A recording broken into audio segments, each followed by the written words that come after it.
Comment résoudre le plus grand mystère de l'existence? Dans l'Antiquité, les Égyptiens ont construit des tombeaux majestueux et momifié leurs défunts. Ils espéraient ainsi renaître et vivre éternellement. Vous n'avez jamais faim, vous ne vieillissez jamais, vous n'êtes jamais malade, vous ne mourrez pas. Le tombeau devient une sorte de microcosme où vit le mort. La religion des pharaons a disparu depuis longtemps. Elle a été remplacée par le judaïsme, le christianisme et l'islam. Mais la croyance qu'une vie meilleure nous attend après la mort demeure toujours. En fait, certaines des traditions anciennes de l'Égypte ont donné naissance à une nouvelle conception de la destinée. Mort et renaissance le long du Nil. Nous allons nous rendre en Égypte, la terre des pharaons.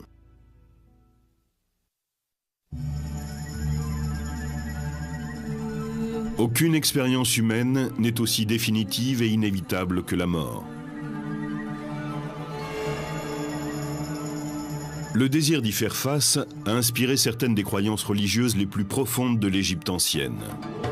Il est à l'origine de la construction de ces monuments extraordinaires. Et au centre de tout cela, on rencontre la promesse d'une renaissance et de la vie éternelle après la mort. C'est un concept aussi vieux que l'Égypte elle-même.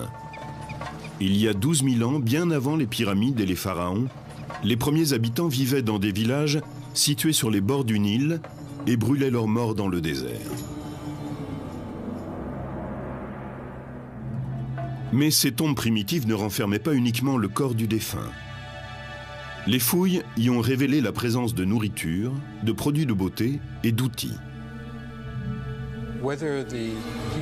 Les défunts étaient peut-être censés utiliser eux-mêmes ces objets, à moins qu'ils n'aient été obligés d'en faire don à des puissances suprêmes après leur mort. Nous n'avons pas réellement la réponse, mais leur présence indique que ces gens croyaient à une vie dans l'au-delà.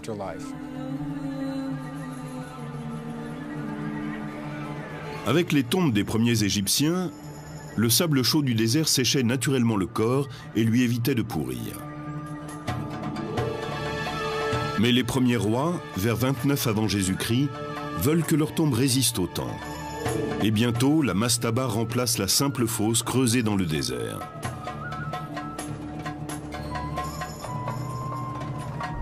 En brique ou en pierre, la mastaba est un tombeau rectangulaire à toit plat. Des espaces rituels et des pièces de stockage sont ménagés au-dessus du sol, tandis que le corps est placé en sécurité dans une chambre souterraine. Les tombes deviennent plus complexes, mais le soleil et le sable ne dessèchent plus le corps, puisqu'ils ne sont plus en contact direct avec lui. Il n'est plus préservé. Il va donc procéder à deux opérations, la momification et la préservation du corps.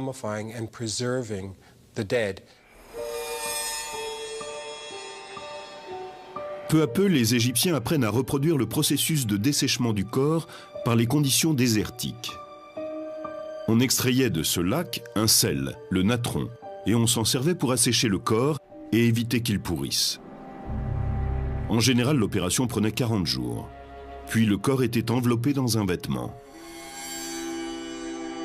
Pour les Égyptiens, le cœur est le siège de la connaissance et de l'intelligence. Les embaumeurs le laissent donc à l'intérieur du corps. Le cerveau, par contre, est considéré comme moins important. Il doit donc être extrait. L'opération est facilitée par un outil spécifique. Ils introduisaient un crochet dans la cavité crânienne, en passant par une narine. Ensuite, ils le faisaient tourner pour réduire le cerveau à une sorte de mousse qu'ils ressortaient par cette narine.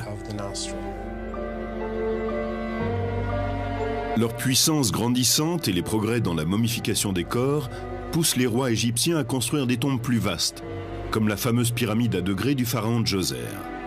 Elle a été construite 26 siècles avant Jésus-Christ. C'est le premier grand édifice en pierre que l'on connaisse.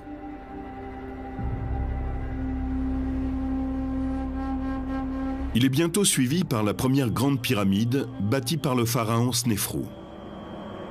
Et son fils Khéops construit la plus grande de toutes, la grande pyramide de Gizeh. Comme les premières sépultures du désert, ces tombes majestueuses contiennent le corps préservé du défunt et des quantités de provisions et d'objets. Mais les pharaons ne sont pas entourés de simples pots de terre. Ils ont avec eux des trésors royaux et des objets en or d'une valeur incommensurable.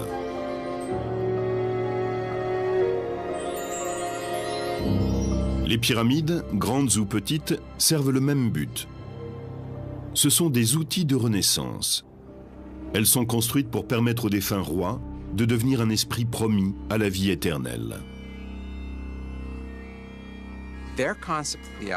Cette idée de vivre après la mort, c'était la possibilité de sortir de la tombe à l'aurore et de vivre dans le monde durant la journée, puis à la nuit de retourner dans sa tombe. Le paradis était l'Égypte même, le meilleur de tous les mondes possibles, mais sans les inconforts physiques liés au corps. Vous n'avez jamais faim, vous ne vieillissez jamais, vous n'êtes jamais malade, vous ne mourrez pas. Pour les Égyptiens, le processus de la Renaissance reflétait l'ordre du cosmos, et plus précisément le cycle du Soleil. Chaque nuit, le Soleil descendait dans le monde souterrain, ou Duot.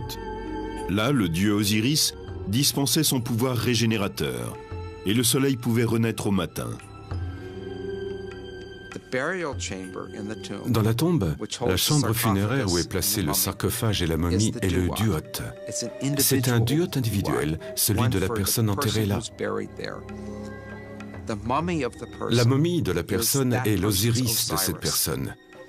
L'esprit doit entrer la nuit dans la momie pour en recevoir le pouvoir de revenir à la vie au matin. Une fois que c'est fait, il peut quitter la tombe pour rejoindre le monde des vivants.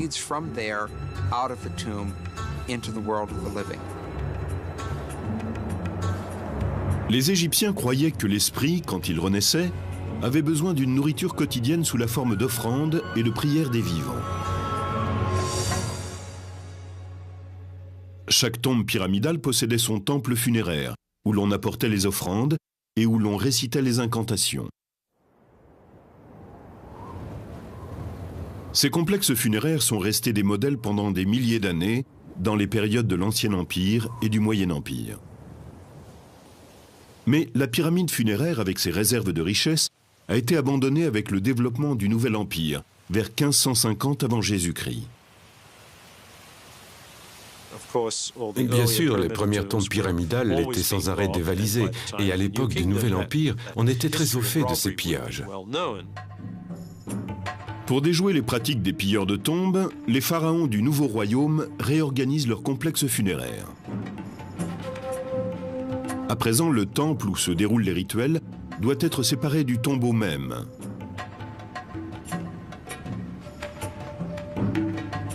La plupart des temples funéraires, comme celui-ci édifié à Médinet Abou par Ramsès III, ressemblaient à des édifices bâtis pour les dieux. Ils suivaient les plans conçus par les architectes du Nouvel Empire, avec une entrée à pylônes, une cour ouverte au public, une salle hypostyle fermée et un sanctuaire intérieur pour les rituels funéraires quotidiens.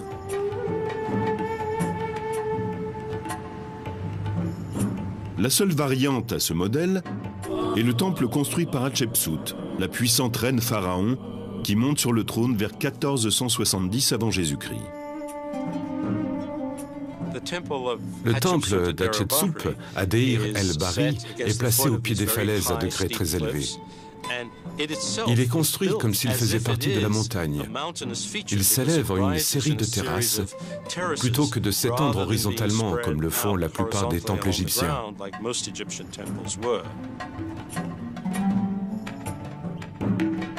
Ces temples funéraires royaux s'étendent sur la rive ouest du Nil, à la lisière de la zone inondable. Pour mettre un terme au pillage des tombes, les sites funéraires sont cachés dans un canyon accidenté du désert, la vallée des rois.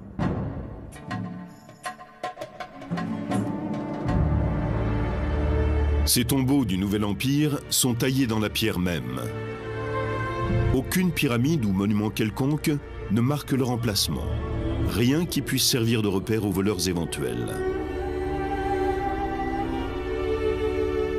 À l'intérieur, pourtant, la chambre funéraire poursuit la tradition et reflète le cosmos à une échelle plus intime. Au plafond de la chambre funéraire sont représentées les étoiles ou d'autres symboles célestes. On voit également sur les murs des scènes qui le plus souvent décrivent le monde des vivants. Le tombeau devient une sorte de microcosme où vit le mort. Les tombes sont une métaphore du cosmos et aussi du mécanisme de la naissance. La chambre funéraire est une matrice et le couloir qui y mène est le passage pour en sortir et venir au monde.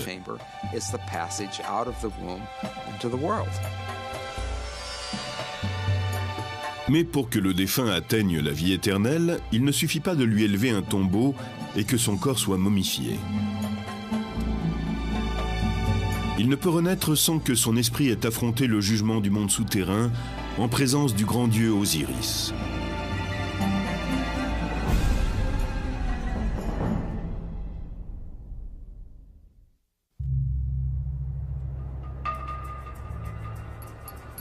Pendant près de 20 siècles, les pharaons n'ont reculé devant aucune dépense pour construire leurs monuments funéraires.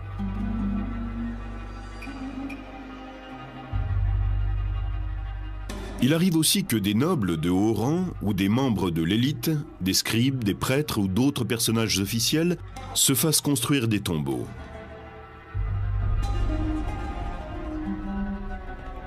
Certaines traditions funéraires très répandues pourraient remonter à un pharaon de l'ancien royaume, Unas, mort vers 2300 avant Jésus-Christ. Dans les ruines de sa pyramide, on peut admirer les murs couverts de hiéroglyphes de la chambre funéraire. Les textes incluent des formules magiques qui doivent protéger et guider l'esprit dans l'au-delà. Un verset décrit les fonctions divines qui seront assumées par le pharaon Unas quand il renaîtra en tant qu'esprit devenu Dieu. Il comptera les cœurs, il réclamera les cœurs. Celui qui désire vivre, vivra. Celui qui désire mourir, mourra.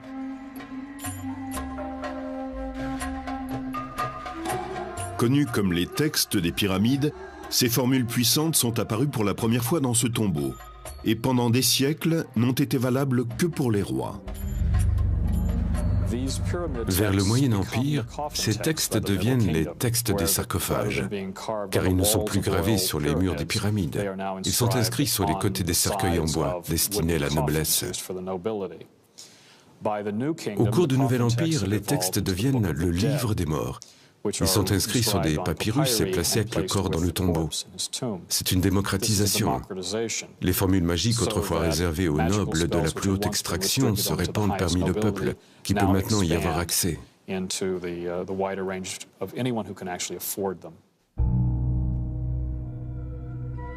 Pourtant, la vie éternelle n'est pas acquise automatiquement.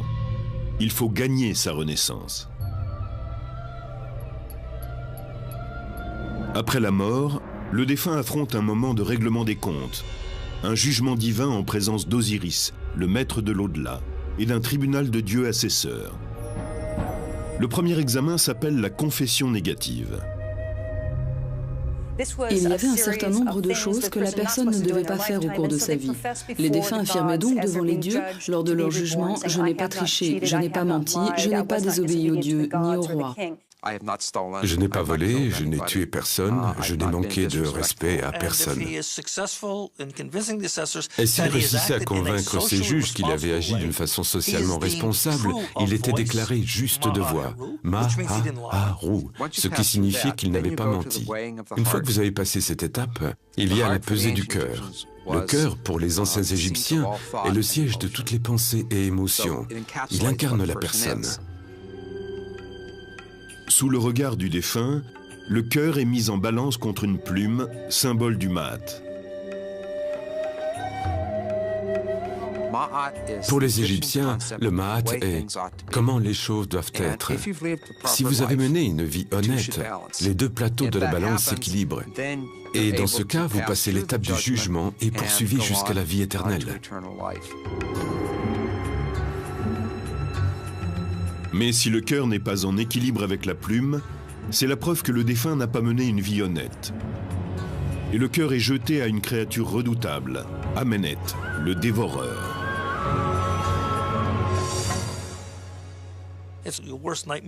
Votre pire cauchemar devient réalité. Il attend là, la gueule ouverte, que ce petit morceau lui soit jeté. Et quand le cœur du défunt est jeté à Amenet, il le dévore.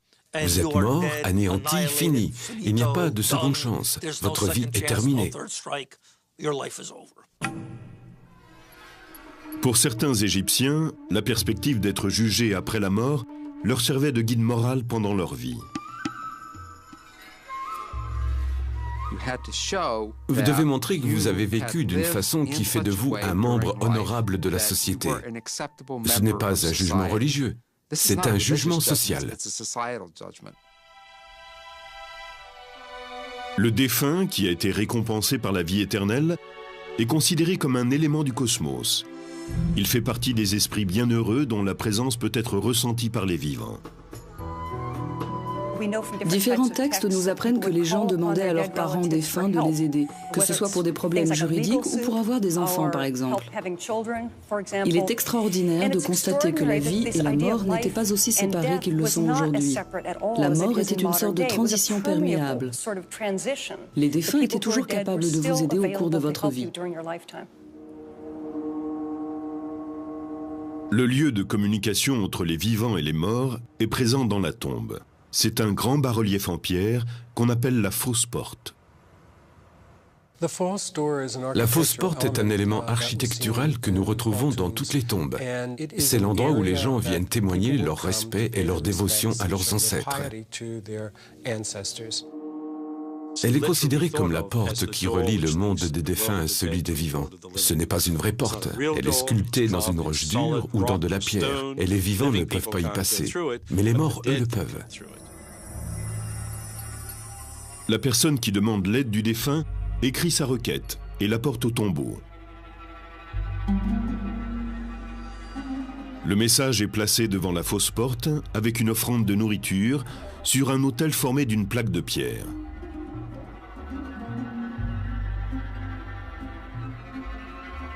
Le message est inscrit sur le côté de la poterie. On plaçait sans doute un plat de poisson sur le dessus. L'homme qui écrit ici voudrait que sa femme ait des enfants et demande à son père défunt d'intercéder. C'est comme s'ils avaient un échange tous les deux. Ce message est très curieux. Il parle de deux servantes qu'il semble accuser d'empêcher sa femme d'être enceinte. On ne peut pas dire qu'il soupçonne les servantes de lui avoir jeté un sort ou ce genre de choses. C'est impossible à partir de ce seul document. Nous n'avons pas encore compris l'essentiel parce que les deux interlocuteurs sont parfaitement au courant de la situation. Nous n'avons donc que des détails partiels.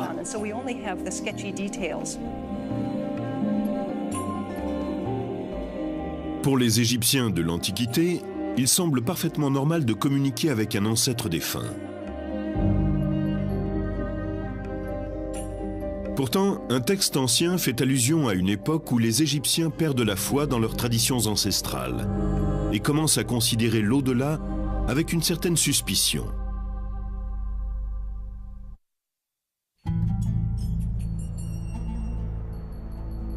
La pyramide de Khéops domine le plateau de Gizeh depuis plus de 4000 ans.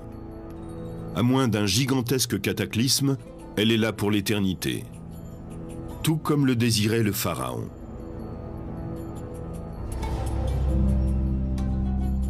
Les croyances funéraires de l'ancienne Égypte ont fait l'objet de changements permanents à travers 30 siècles d'histoire.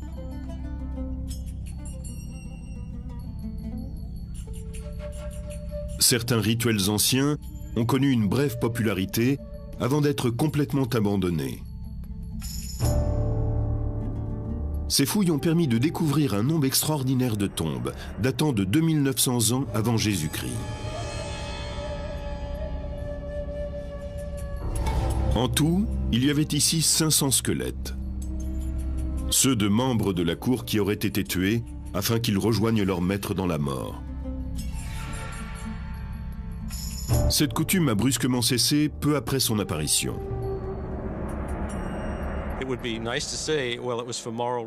Ce serait bien de pouvoir dire que c'était pour des raisons morales, mais nous l'ignorons. Nous savons simplement que cette pratique s'est arrêtée.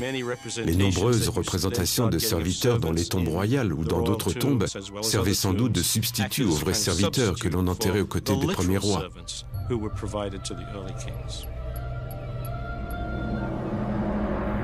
Une autre pratique funéraire a changé au cours des siècles.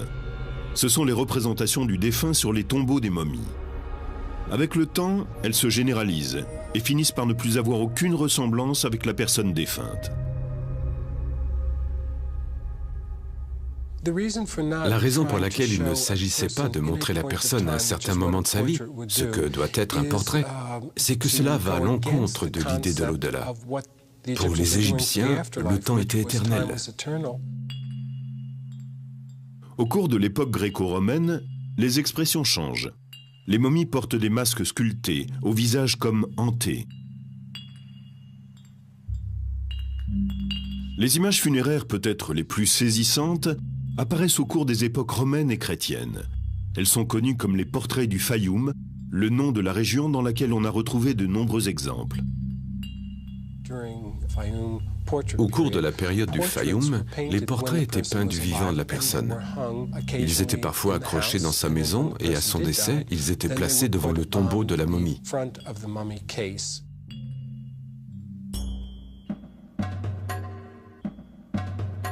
Un des changements les plus singuliers dans les coutumes funéraires est l'élévation d'un mortel au rang de Dieu.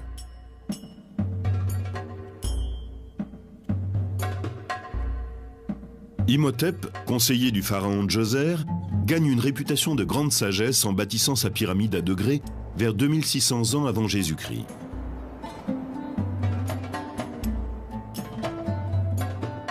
Après sa mort, une croyance se développe, selon laquelle il peut intercéder auprès des dieux, ce qui est jusque-là le privilège des pharaons.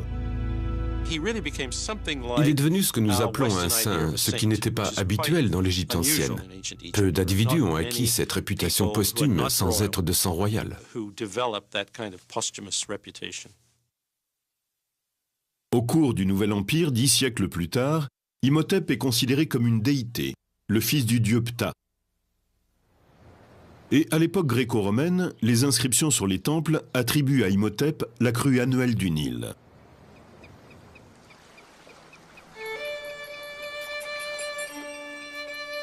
Le renom d'Imhotep se répand dans toute l'Égypte et il survit bien après la disparition des pharaons. Un dessin de la Renaissance le présente comme un alchimiste. C'est encore à l'époque un personnage respecté pour son savoir et sa puissance. Face à une telle glorification, il semble que la controverse ait eu peu de place dans la religion pharaonique. Et puis est arrivé le moment où des questions sont nées, où l'existence de l'au-delà a commencé à être mise en doute. On en trouve la meilleure preuve dans la tradition des fêtes qui se tiennent dans la chambre funéraire qui abrite le tombeau du défunt.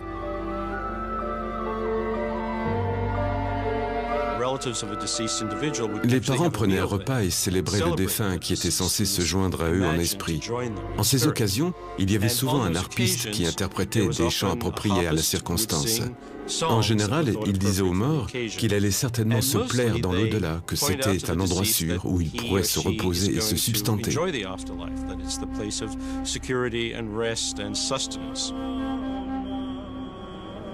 Pourtant, le texte d'un chant célèbre, inscrit sur la tombe du pharaon Ignotef, nous enseigne autre chose.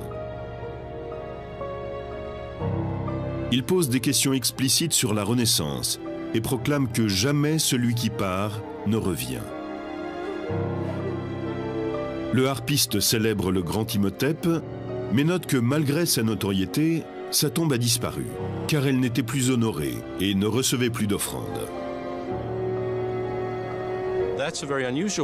C'est assez inhabituel parce que cela pose la question de savoir s'il y a vraiment une vie après la mort. Ce chant rappelle que les hommes les plus célèbres, ceux que l'on connaît à travers les écrits, ont eu de magnifiques tombeaux, que leurs cryptes étaient remplies d'offrandes, mais qu'aujourd'hui personne ne sait plus où ils se trouvent. La plupart des spécialistes pense que ces idées sont nées au cours de périodes d'instabilité politique. Mais même à des époques prospères, les ruines de temples funéraires, comme le suggère le harpiste, étaient déjà chose courante.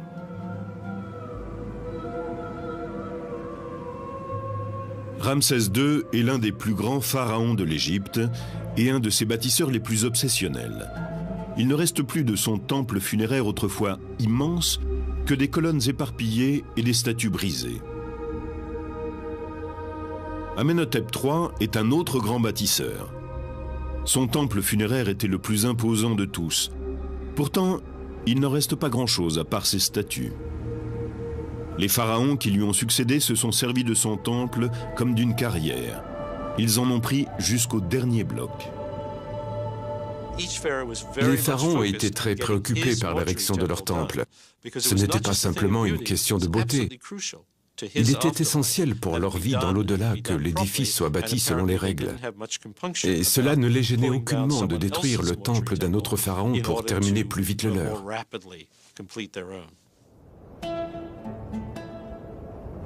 Avec ses formes multiples et ses nombreuses innovations, la religion des pharaons est à l'origine d'une civilisation extraordinaire. Des milliers d'années s'écoulent entre les tombes primitives du désert et les pratiques raffinées des pharaons du Nouvel Empire. Mais bientôt, d'autres changements se préparent. L'arrivée en Égypte d'une nouvelle foi, le christianisme, va apporter une réponse différente à la question de la vie dans l'au-delà.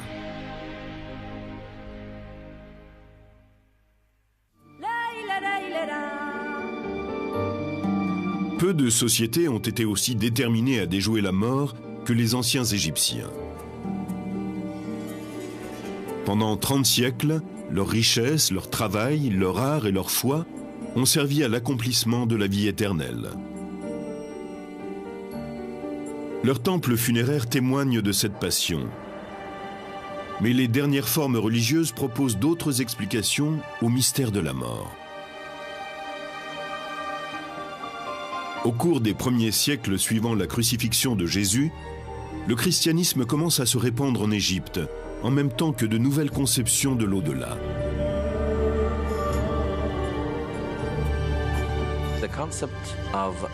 La résurrection et l'immortalité auxquelles croyaient les pharaons nécessitaient la préservation du corps.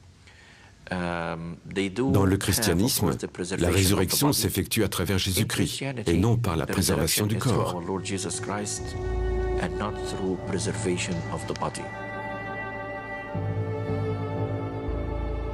Ce sont ces croyances qui distinguent le christianisme d'Égypte, l'Église copte, de l'ancienne religion des pharaons.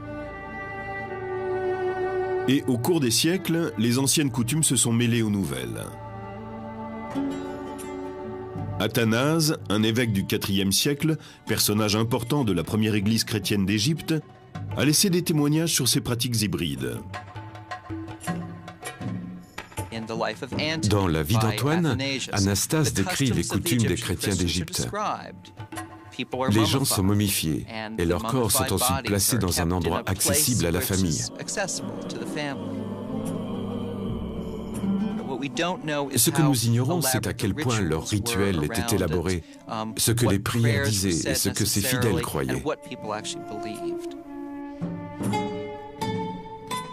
Le personnage de ce tombeau tient une crosse. C'est un symbole qui appartient à la fois à la tradition chrétienne et à la tradition pharaonique, et qui apparaît dans la pratique funéraire copte. Certaines pierres tombales présentent une crosse stylisée, la crux ansata, qui descend tout droit de l'anké égyptienne, symbole de vie.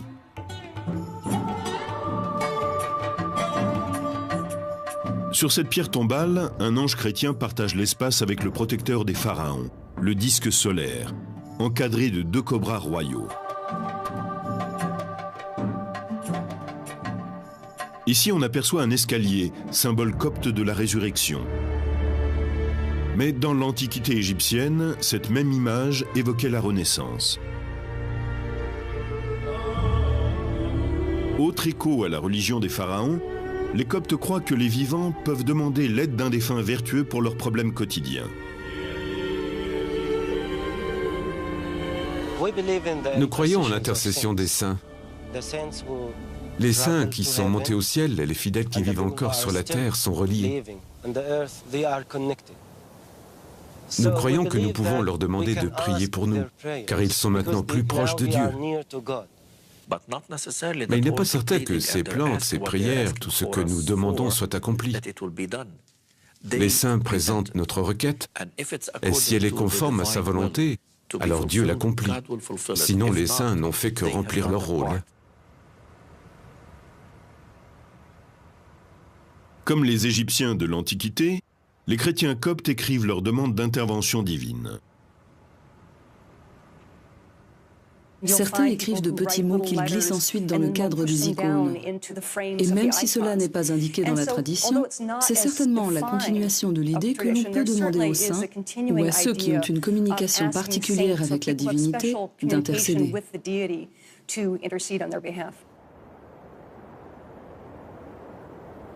Cette quête d'intercession se répand très loin, jusqu'en des endroits saints comme le monastère Saint-Antoine, situé dans un endroit reculé du désert égyptien. Parmi les moines, un évêque, Joseph, était particulièrement apprécié. Il est mort ici en 1826. Après sa mort, l'Église l'a élevé au rang de saint de l'Église copte. Par chance, 140 ans plus tard, il est tombé de fortes pluies sur le monastère et nous avons dû nettoyer le cimetière. Quand les moines ont ouvert sa tombe, ils ont trouvé son corps entièrement intact. Maintenant, il est conservé ici dans l'église.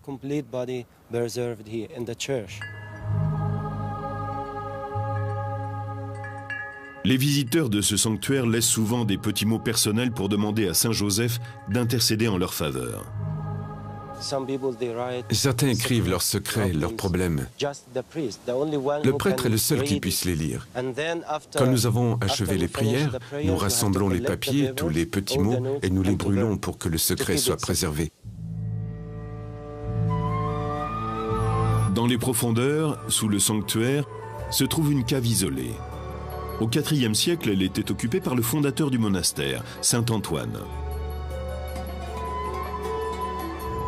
Beaucoup parmi ceux qui viennent en pèlerinage jusqu'à cette cave laissent derrière eux un mot pour Saint Antoine.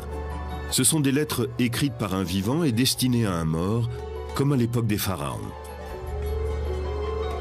Mais les chrétiens coptes ne sont pas les seuls à avoir adopté cette très ancienne pratique. On retrouve des liens entre le judaïsme et la religion égyptienne dans les récits de la Bible, comme celui de Moïse, de l'Exode ou des 10 commandements. Pourtant, l'intercession des morts n'est pas une coutume observée par les Juifs, en tout cas pas officiellement. Le judaïsme ne croit pas à un intermédiaire entre la personne et le Créateur. Il affirme ceci de particulier que tout être humain doit avoir et a le droit d'avoir une relation personnelle avec le Créateur.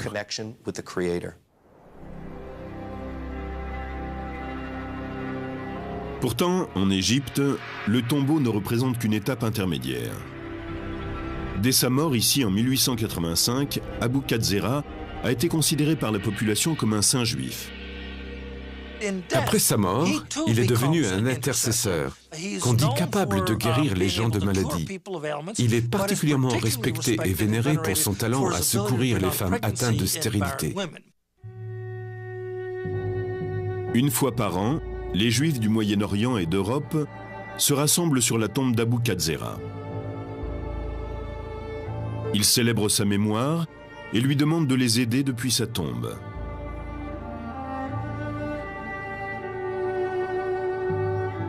Il n'y a peut-être qu'en Égypte qu'on puisse trouver de telles contradictions apparentes. D'un côté un saint juif et de l'autre des pierres gravées chrétiennes portant des images pharaoniques. Aujourd'hui, l'islam est la foi dominante dans ce berceau des religions. Mais même aujourd'hui, quelques 20 siècles après le dernier pharaon, on retrouve des traces des anciennes traditions funéraires dans les coutumes populaires des musulmans d'Égypte.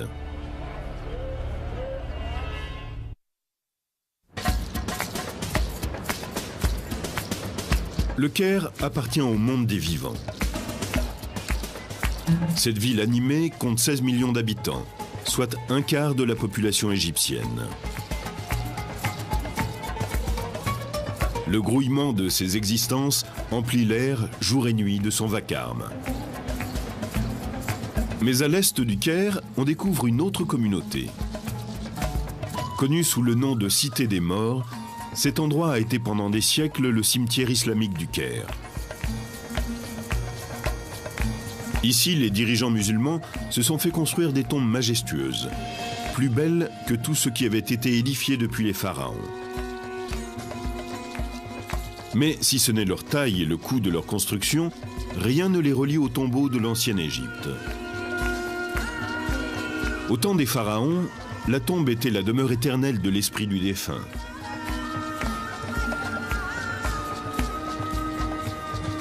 Dans l'islam, la tombe est un abri temporaire entre la mort et le jugement dernier. Les musulmans espèrent être admis dans un paradis merveilleux de jardins, de palais et d'éternel bien-être. La personne sera jugée sur la base de ses actions et de ses paroles. C'est à ce moment-là qu'on décidera de sa destination finale. Soit elle ira au paradis, soit dans les flammes de l'enfer. Ces tombeaux imposants ont certes été construits par des musulmans, mais ils violent les préceptes édictés par le prophète. Pour mettre sur un même pied d'égalité tous les fidèles, Mohammed précise que les tombes doivent être toutes simples et se situer au niveau du sol. Un musulman doit être enterré de façon quasi invisible. L'islam orthodoxe appelle cela « Takswid al-Qubur », le nivellement des tombes. Le prophète interdit explicitement la construction d'un édifice quelconque au-dessus du tombeau. Mohammed lui-même a été enterré humblement sous le sol de sa maison, après sa mort en 632. Mais contre ses vœux express, ses disciples, pleins de dévotion, s'empressent de construire sur sa tombe une vaste mosquée. Ce mélange entre l'islam orthodoxe et les penchants de la nature humaine ont donné naissance à des coutumes funéraires qui durent encore aujourd'hui.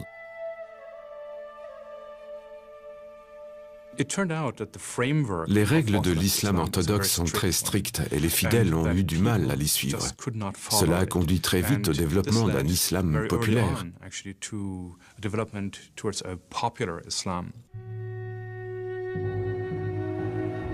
On peut observer cette fusion entre la foi orthodoxe et la foi populaire dans les pierres tombales sculptées qui apparaissent vers le 8e siècle. C'est une violation du précepte qui veut que la tombe reste au niveau du sol. Dans un souci de piété, on inscrit sur ces pierres des versets coraniques. Ils sont souvent considérés comme un mihrab, le sanctuaire ornementé qui, dans une mosquée, indique la direction de la Mecque. Entre les XIIe et XVe siècles, sous les sultans mamelouks, la construction de tombes islamiques atteint son apogée.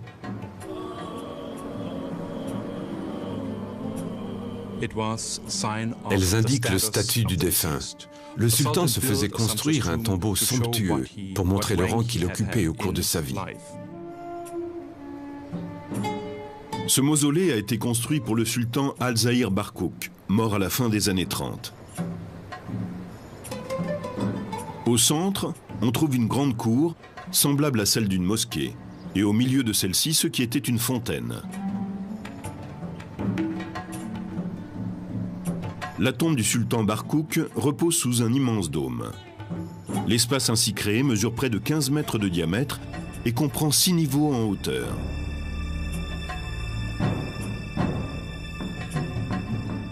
Pour sanctifier l'endroit, de nombreux sultans ont construit dans leur tombeau un sanctuaire ou mihrab. Barkouk est enterré au pied du mihrab, avec à ses côtés son fils. Mais le complexe funéraire de Barkouk est plus qu'un simple tombeau. Il comprend des espaces de vie, aujourd'hui en ruine. Ils étaient destinés aux soufis, des fidèles connus pour leur dévotion et leur mysticisme. Les soufis ne se contentaient pas d'observer les rituels.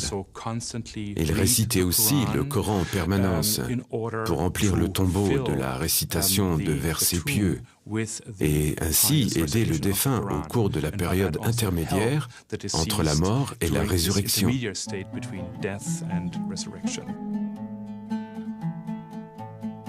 Dans l'ancienne Égypte aussi, on croyait que les prières dites par les vivants étaient bénéfiques aux défunts.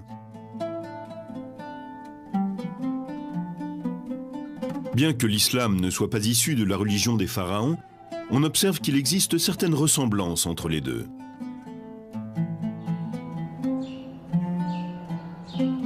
Ce tombeau, construit par le sultan Al-Ashraf Kelbey, rivalise en splendeur avec ceux des pharaons.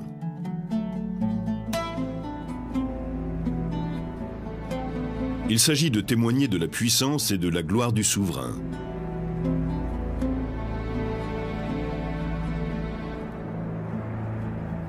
Celui-ci observait l'interdiction faite par le Coran de représenter l'homme. On a donc utilisé, comme dans une mosquée, des versets coraniques et des motifs géométriques pour orner l'édifice.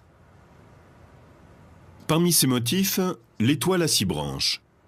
Pour un regard contemporain, cela peut surprendre dans une construction islamique. L'étoile apparaît sur de nombreux monuments. Certaines ont 5 branches, d'autres 6. La présence de l'étoile dans le judaïsme est un phénomène assez récent. Ici, au Caire, elle est très certainement antérieure à toute référence religieuse et demeure un simple motif géométrique.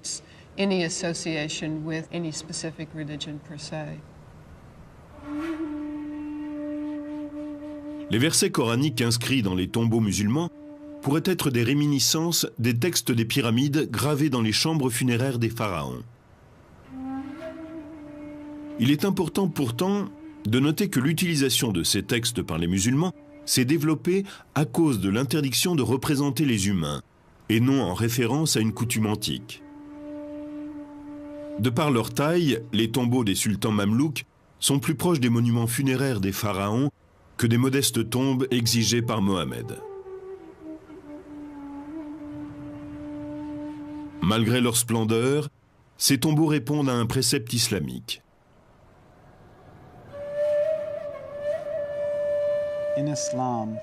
Dans l'islam, on rappelle que lorsqu'un individu meurt, son lien avec ce monde est coupé, sauf en cas de 3 signes de bienfait, ainsi qu'il est dit.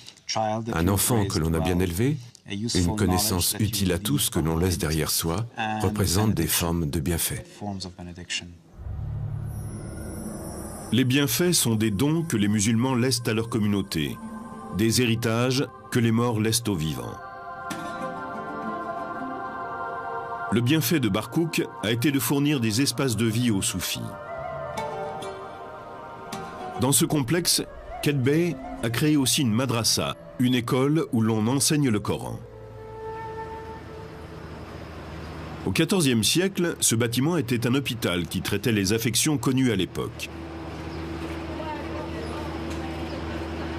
La communauté musulmane pouvait s'y faire soigner tout à fait gratuitement. C'était un bienfait du sultan Al-Mansour Qalawun.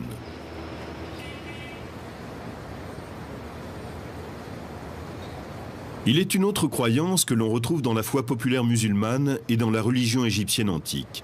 C'est la vénération des saints. Et le plus révéré de tous est peut-être l'imam Al-Shafi, enterré à l'intérieur de ce mausolée. Al-Shafi compte parmi les théologiens les plus respectés de l'islam. Il a fondé une des 4 écoles de pensée orthodoxes. Mort en 820, il a été enterré dans une tombe au niveau du sol, selon les préceptes. Le mausolée a été construit des siècles plus tard. Dans une pratique qui rappelle les coutumes antiques et le christianisme copte, les musulmans laissent des petits mots et des lettres dans la chambre funéraire de l'imam, en espérant qu'il plaidera leur cas devant Dieu. Les questions évoquées dans ces lettres sont des problèmes de tous les jours, ceux de tout à chacun. Des problèmes matrimoniaux, des problèmes de santé. Quelqu'un veut des enfants et ne peut en avoir. Et tous ces soucis sont exposés aux saints. La tombe de l'imam Al-Shaafi, comme la mosquée construite au-dessus de la tombe de Mohammed, sont un curieux exemple de la rencontre entre la foi populaire et la foi orthodoxe. Au début du IXe siècle, Al-Shaafi était une autorité officielle au Caire.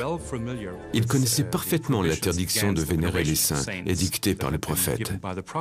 Et il aurait certainement été choqué de voir qu'on venait en pèlerinage sur sa tombe et qu'on y déposait des missives pour lui. Le Coran a une position très claire là-dessus.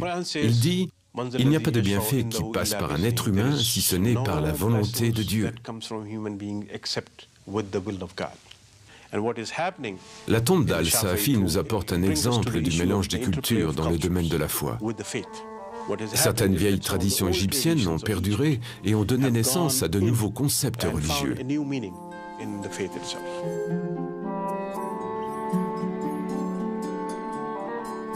Les pharaons ont disparu depuis bien longtemps, mais certaines de leurs coutumes sont encore observées aujourd'hui. Peut-être les êtres humains partagent-ils un besoin commun de traverser la frontière qui sépare les vivants et les morts. Ce désir est certes compréhensible et permet que le caractère définitif de la mort soit considéré comme une illusion. En Égypte, de nombreuses religions se sont confrontées au cours des siècles avec le mystère ultime de la vie. Et chacune a trouvé sa manière d'expliquer la mort et d'indiquer à ses fidèles un pont vers l'éternité.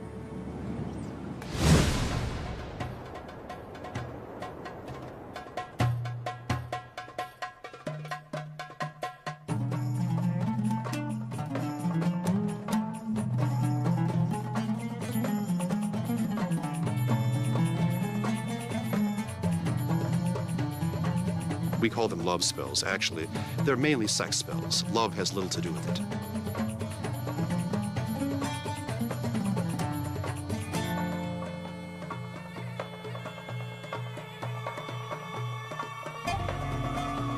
So this ancient Egyptian curing fluid of Isis becomes a standard of medieval and early modern medicine.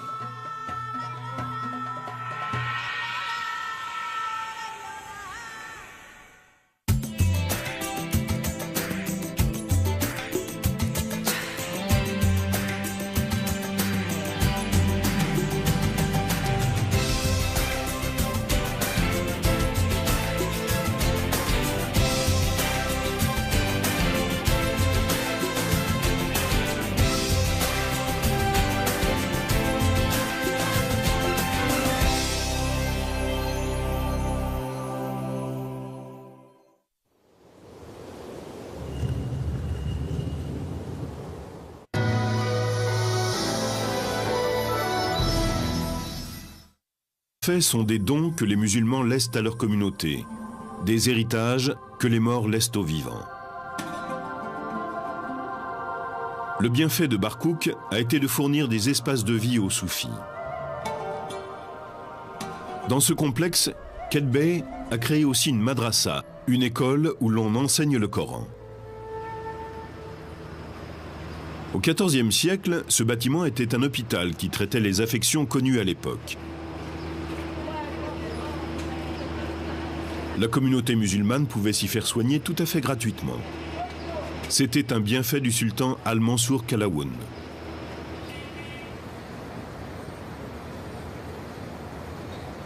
Il est une autre croyance que l'on retrouve dans la foi populaire musulmane et dans la religion égyptienne antique.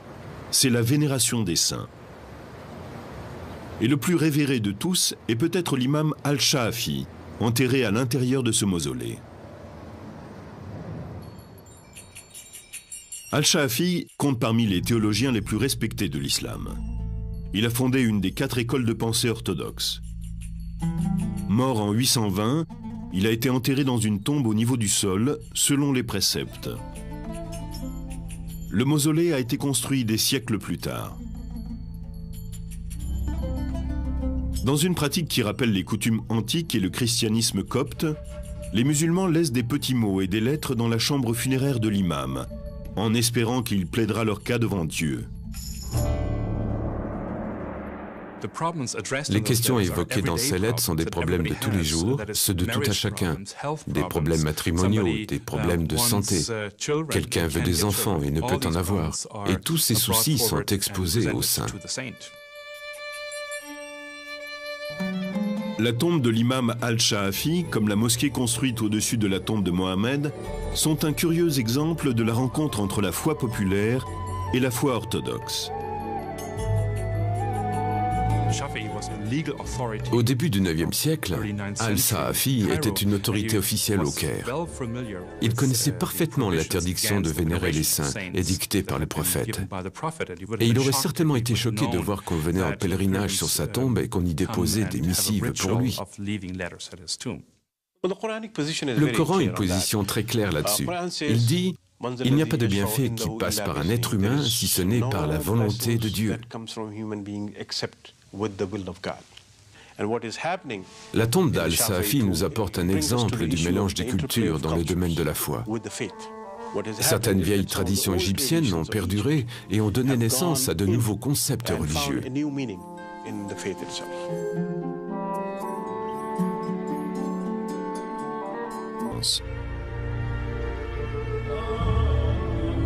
Autre écho à la religion des pharaons, les Coptes croient que les vivants peuvent demander l'aide d'un défunt vertueux pour leurs problèmes quotidiens. Nous croyons en l'intercession des saints.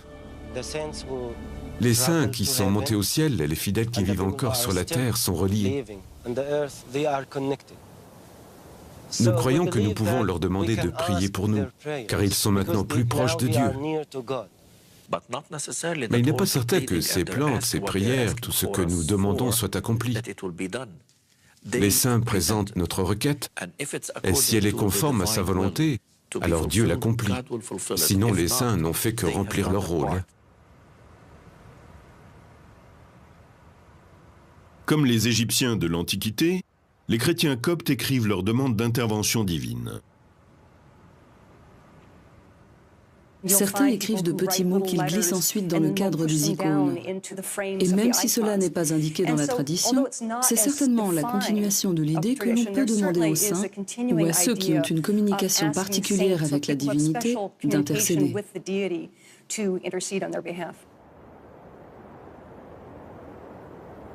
Cette quête d'intercession se répand très loin, jusqu'en des endroits saints comme le monastère Saint-Antoine, situé dans un endroit reculé du désert égyptien.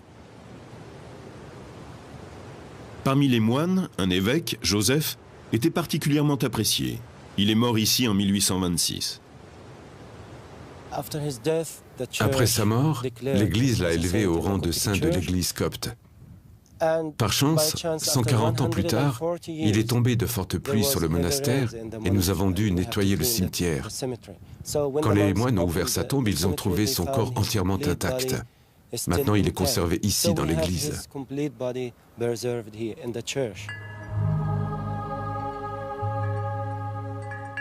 Les visiteurs de ce sanctuaire laissent souvent des petits mots personnels pour demander à Saint Joseph d'intercéder en leur faveur.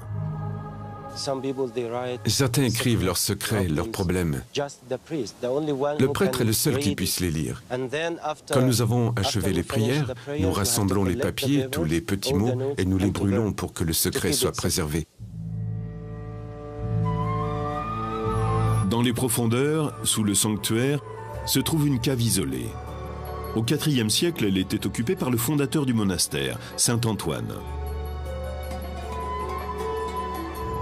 Beaucoup parmi ceux qui viennent en pèlerinage jusqu'à cette cave laissent derrière eux un mot pour Saint Antoine. Ce sont des lettres écrites par un vivant et destinées à un mort, comme à l'époque des pharaons. Certainement antérieur à toute référence religieuse et demeure un simple motif géométrique. Les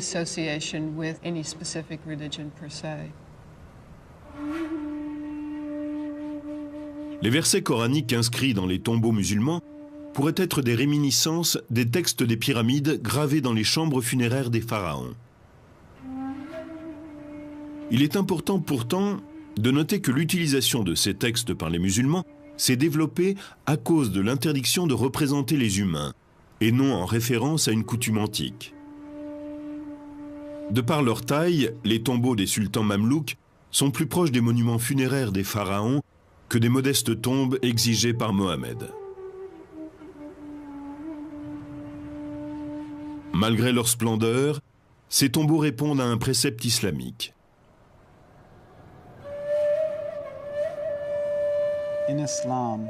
Dans l'islam, on rappelle que lorsqu'un individu meurt, son lien avec ce monde est coupé, sauf en cas de 3 signes de bienfait, ainsi qu'il est dit.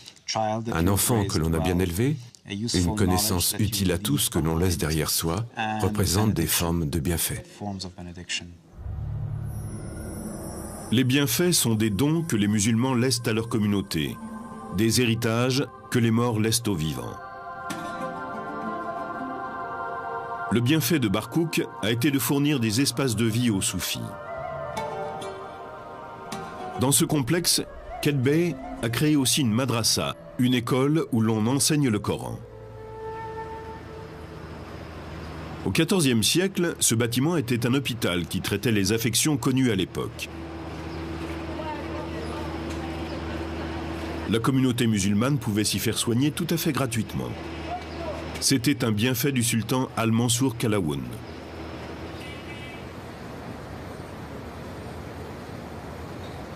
Il est une autre croyance que l'on retrouve dans la foi populaire musulmane et dans la religion égyptienne antique. C'est la vénération des saints. Et le plus révéré de tous est peut-être l'imam Al-Shaafi, enterré à l'intérieur de ce mausolée. Al-Shaafi compte parmi les théologiens les plus respectés de l'islam. Il a fondé une des 4 écoles de pensée orthodoxes. Mort en 820, il a été enterré dans une tombe au niveau du sol, selon les préceptes. Le mausolée a été construit des siècles plus tard. Dans une pratique qui rappelle les coutumes antiques et le christianisme copte, les musulmans laissent des petits mots et des lettres dans la chambre funéraire de l'imam, en espérant qu'il plaidera leur cas devant Dieu.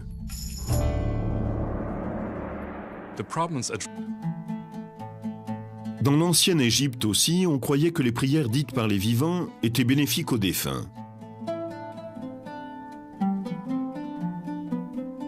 Bien que l'islam ne soit pas issu de la religion des pharaons, on observe qu'il existe certaines ressemblances entre les deux.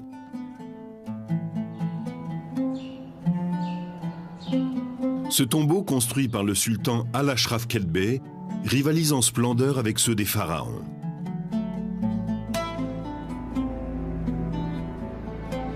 Il s'agit de témoigner de la puissance et de la gloire du souverain.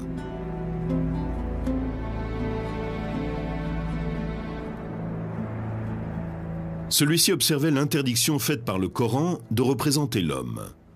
On a donc utilisé, comme dans une mosquée, des versets coraniques et des motifs géométriques pour orner l'édifice. Parmi ces motifs, l'étoile à 6 branches.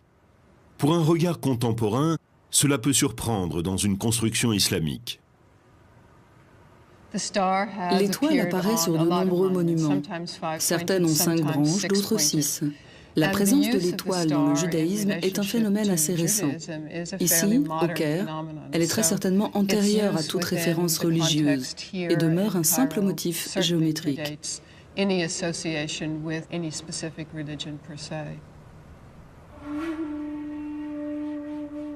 Les versets coraniques inscrits dans les tombeaux musulmans pourraient être des réminiscences des textes des pyramides gravés dans les chambres funéraires des pharaons. Il est important pourtant de noter que l'utilisation de ces textes par les musulmans s'est développée à cause de l'interdiction de représenter les humains, et non en référence à une coutume antique. De par leur taille, les tombeaux des sultans mamelouks sont plus proches des monuments funéraires des pharaons que des modestes tombes exigées par Mohammed. Malgré leur splendeur, ces tombeaux répondent à un précepte islamique.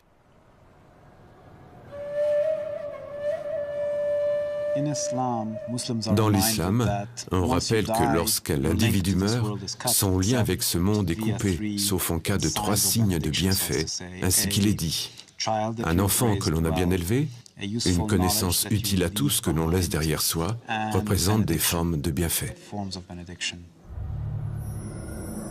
Les bienfaits sont des dons que les musulmans laissent à leur communauté, des héritages que les morts laissent aux vivants. Le bienfait de Barkouk a été de fournir des espaces de vie aux soufis. Dans ce complexe, Kedbey a créé aussi une madrasa, une école où l'on enseigne le Coran.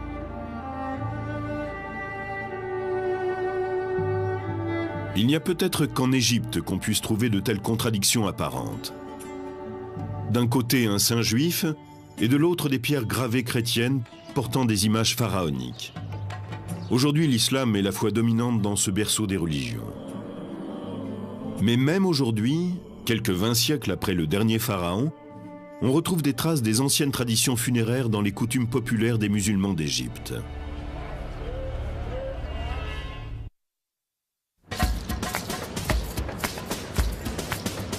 Le Caire appartient au monde des vivants. Cette ville animée compte 16 millions d'habitants, soit un quart de la population égyptienne. Le grouillement de ces existences emplit l'air jour et nuit de son vacarme. Mais à l'est du Caire, on découvre une autre communauté. Connue sous le nom de Cité des Morts, cet endroit a été pendant des siècles le cimetière islamique du Caire. Ici, les dirigeants musulmans se sont fait construire des tombes majestueuses, plus belles que tout ce qui avait été édifié depuis les pharaons. Mais si ce n'est leur taille et le coût de leur construction, rien ne les relie aux tombeaux de l'ancienne Égypte. Au temps des pharaons, la tombe était la demeure éternelle de l'esprit du défunt.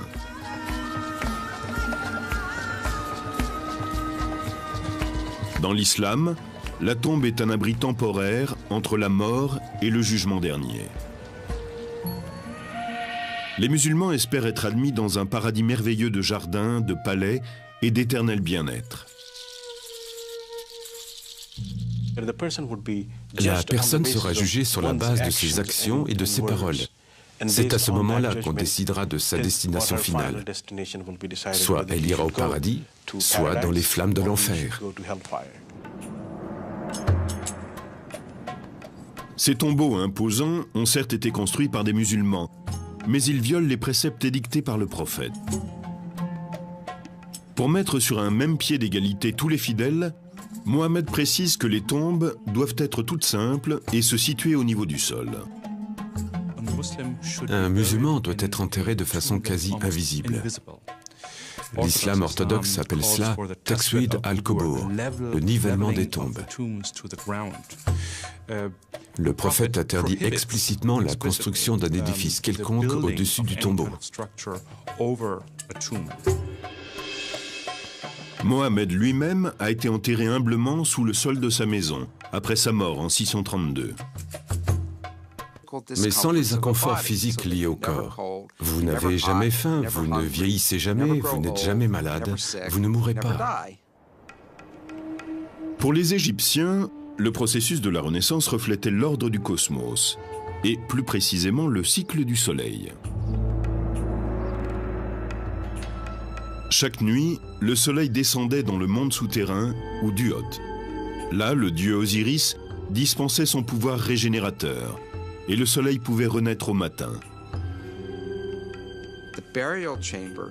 Dans la tombe, la chambre funéraire où est placé le sarcophage et la momie est le duot.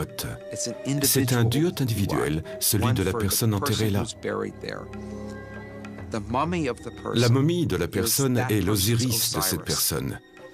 L'esprit doit entrer la nuit dans la momie pour en recevoir le pouvoir de revenir à la vie au matin. Une fois que c'est fait, il peut quitter la tombe pour rejoindre le monde des vivants.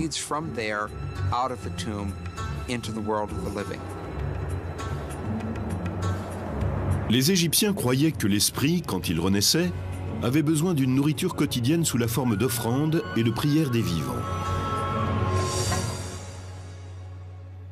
Chaque tombe pyramidale possédait son temple funéraire, où l'on apportait les offrandes et où l'on récitait les incantations. Ces complexes funéraires sont restés des modèles pendant des milliers d'années dans les périodes de l'Ancien Empire et du Moyen Empire. Mais la pyramide funéraire, avec ses réserves de richesses, a été abandonnée avec le développement du Nouvel Empire, vers 1550 avant Jésus-Christ. Bien sûr, les premières tombes pyramidales étaient sans arrêt dévalisées, et à l'époque du Nouvel Empire, on était très au fait de ces pillages. Pour déjouer les pratiques des pilleurs de tombes, les pharaons du Nouveau Royaume réorganisent leur complexe funéraire. À présent, le temple où se déroulent les rituels doit être séparé du tombeau même.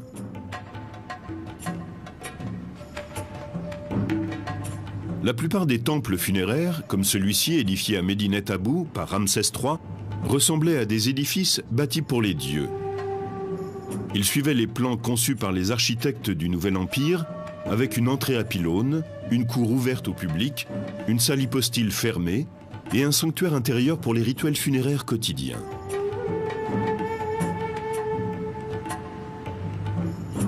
La seule variante à ce modèle est le temple construit par Hatshepsut, la puissante reine pharaon qui monte sur le trône vers 1470 avant Jésus-Christ. Le temple d'Hatshepsut, à Deir el-Bahri, est placé au pied des falaises à degrés très élevés. Ils ont avec eux des trésors royaux et des objets en or d'une valeur incommensurable.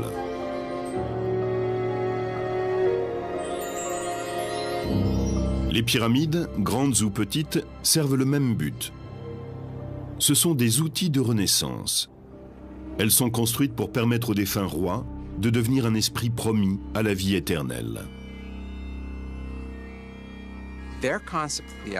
Cette idée de vivre après la mort, c'était la possibilité de sortir de la tombe à l'aurore et de vivre dans le monde durant la journée, puis à la nuit de retourner dans sa tombe. Le paradis était l'Égypte même, le meilleur de tous les mondes possibles, mais sans les inconforts physiques liés au corps. Vous n'avez jamais faim, vous ne vieillissez jamais, vous n'êtes jamais malade, vous ne mourrez pas. Pour les Égyptiens, le processus de la Renaissance reflétait l'ordre du cosmos, et plus précisément le cycle du Soleil. Chaque nuit, le Soleil descendait dans le monde souterrain, ou Duot. Là, le dieu Osiris dispensait son pouvoir régénérateur, et le Soleil pouvait renaître au matin. Dans la tombe, la chambre funéraire où est placé le sarcophage et la momie est le duot. C'est un duot individuel, celui de la personne enterrée là. La momie de la personne est l'Osiris de cette personne. L'esprit doit entrer la nuit dans la momie pour en recevoir le pouvoir de revenir à la vie au matin. Une fois que c'est fait, il peut quitter la tombe pour rejoindre le monde des vivants.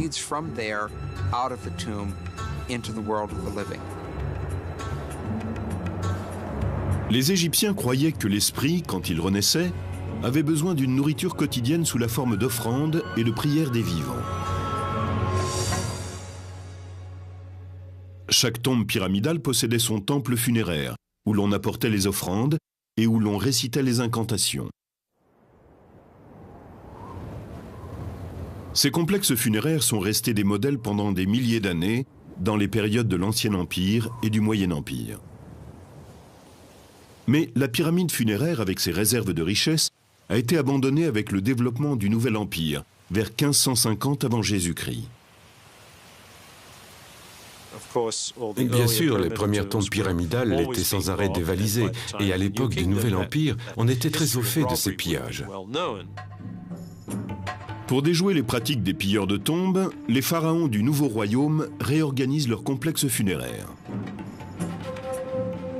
À présent, le temple où se déroulent les rituels doit être séparé du tombeau même.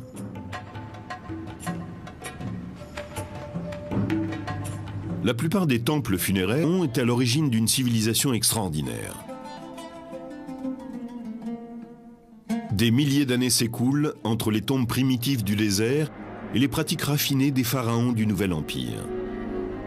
Mais bientôt, d'autres changements se préparent. L'arrivée en Égypte d'une nouvelle foi, le christianisme, va apporter une réponse différente à la question de la vie dans l'au-delà.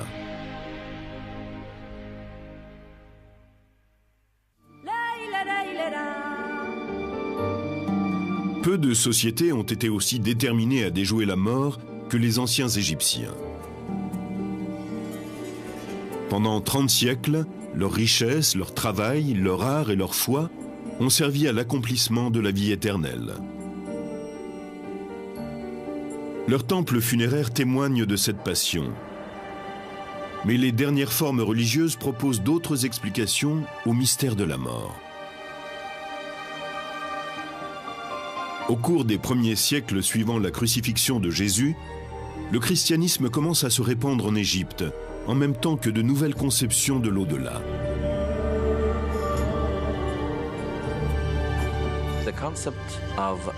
La résurrection et l'immortalité auxquelles croyaient les pharaons nécessitaient la préservation du corps. Dans le christianisme, la résurrection s'effectue à travers Jésus-Christ et non par la préservation du corps.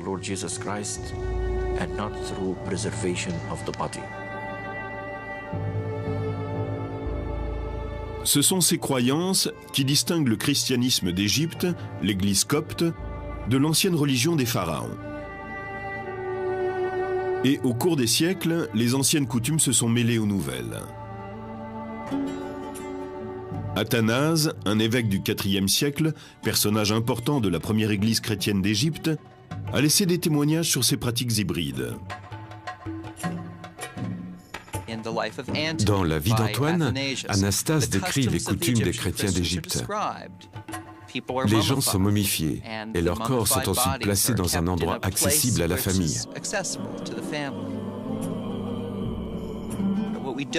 Ce que nous ignorons, c'est à quel point leur rituel était élaboré, ce que les prières disaient et ce que ces fidèles croyaient. Le personnage de ce tombeau tient une crosse. C'est un symbole qui appartient à la fois à la tradition chrétienne et à la tradition pharaonique, et qui apparaît dans la pratique funéraire copte. Certaines pierres tombales présentent une crosse stylisée, la crux ansata, qui descend tout droit de l'anké égyptienne, symbole de vie.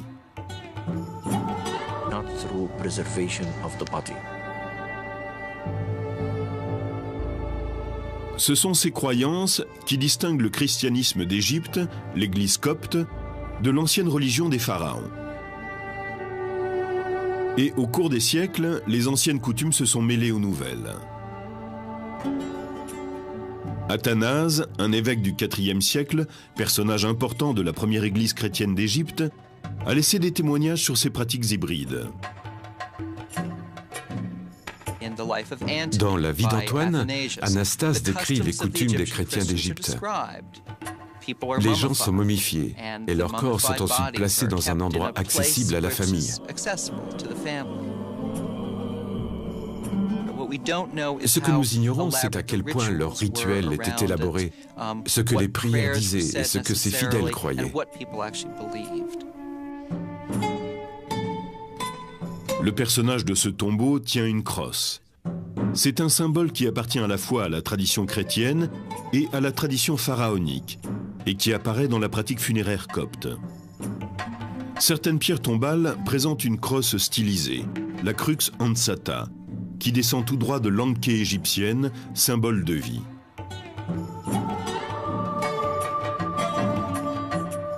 Sur cette pierre tombale, un ange chrétien partage l'espace avec le protecteur des pharaons, le disque solaire, encadré de 2 cobras royaux. Ici, on aperçoit un escalier, symbole copte de la résurrection. Mais dans l'Antiquité égyptienne, cette même image évoquait la Renaissance.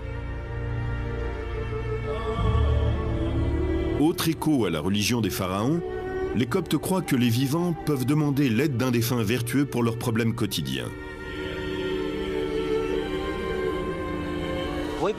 Nous croyons en l'intercession des saints. Les saints qui sont montés au ciel et les fidèles qui vivent encore sur la terre sont reliés. Nous croyons que nous pouvons leur demander de prier pour nous, car ils sont maintenant plus proches de Dieu.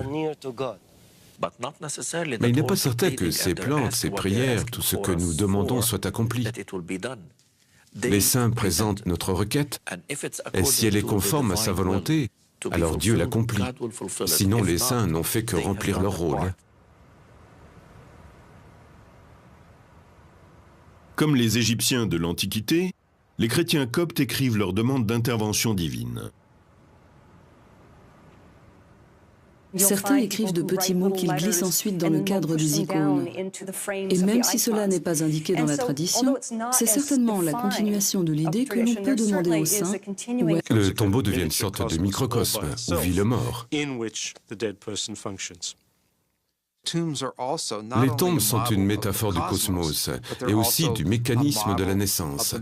La chambre funéraire est une matrice et le couloir qui y mène est le passage pour en sortir et venir au monde.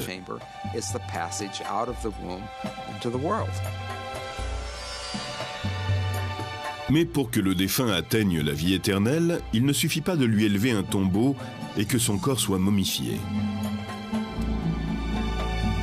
Il ne peut renaître sans que son esprit ait affronté le jugement du monde souterrain en présence du grand dieu Osiris.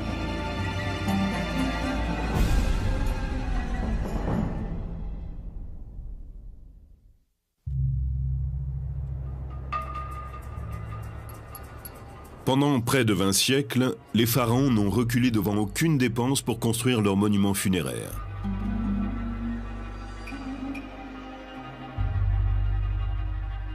Il arrive aussi que des nobles de haut rang ou des membres de l'élite, des scribes, des prêtres ou d'autres personnages officiels se fassent construire des tombeaux.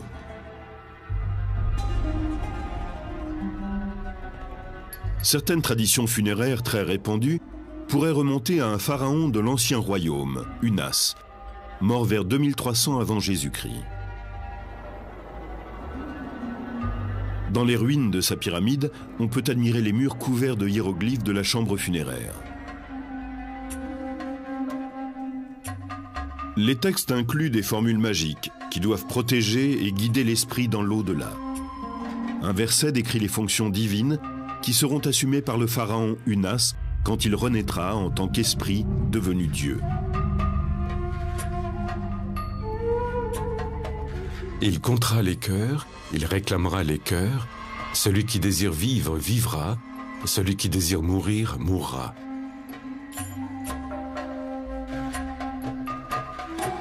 Connus comme les textes des pyramides, ces formules puissantes sont apparues pour la première fois dans ce tombeau et pendant des siècles n'ont été valables que pour les rois.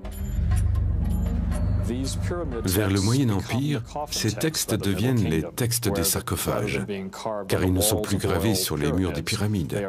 Ils sont inscrits sur les côtés des cercueils en bois, destinés à la noblesse. Au cours du Nouvel Empire, les textes deviennent le livre des morts. Ils sont inscrits sur des papyrus et placés avec le corps dans le tombeau. C'est une démocratisation. Les formules magiques autrefois réservées aux nobles de la plus haute extraction se répandent parmi le peuple, qui peut maintenant y avoir accès.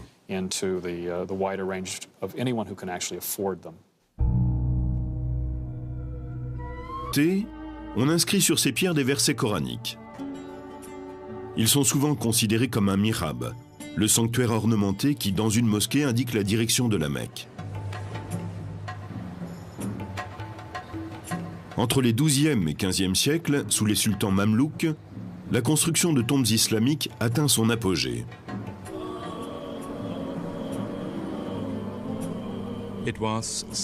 Elles indiquent le statut du défunt. Le sultan se faisait construire un tombeau somptueux pour montrer le rang qu'il occupait au cours de sa vie. Ce mausolée a été construit pour le sultan Al-Zahir Barkouk, mort à la fin des années 30. Au centre, on trouve une grande cour, semblable à celle d'une mosquée, et au milieu de celle-ci, ce qui était une fontaine.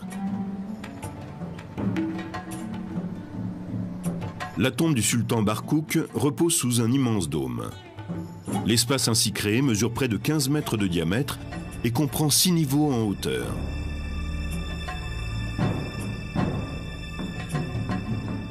Pour sanctifier l'endroit, de nombreux sultans ont construit dans leur tombeau un sanctuaire ou mihrab. Barkouk est enterré au pied du mihrab, avec à ses côtés son fils.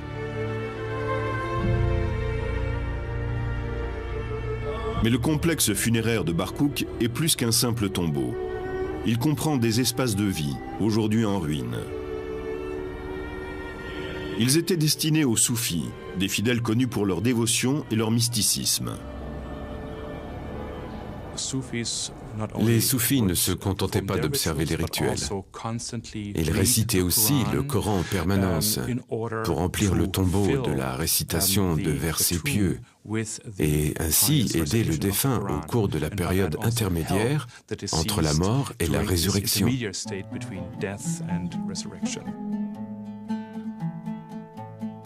Dans l'ancienne Égypte aussi, on croyait que les prières dites par les vivants étaient bénéfiques aux défunts. Bien que l'islam ne soit pas issu de la religion des pharaons, on observe qu'il existe certaines ressemblances entre les deux.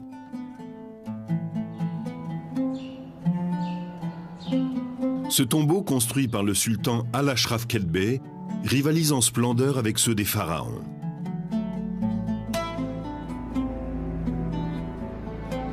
Il s'agit de témoigner de la puissance et de la gloire du souverain.